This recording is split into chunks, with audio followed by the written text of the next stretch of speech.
Alright, so my next step for the shelf is to plane our board down to its final thickness. Alright, that's the measurement between this face and this face. Right now I have this flat face from the jointer, but I haven't done anything with this face yet, and that's where the planer is going to come into play.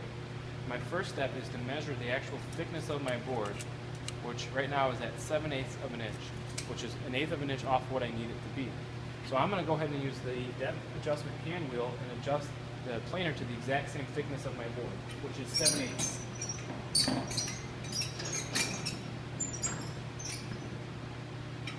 Once the planer is at the exact same thickness, I'll go ahead and turn it on, send it through that flat face on the bottom, right? Send it through, catch it on the other side, remeasure, send it through again, adjust the wheel each time as needed, all right?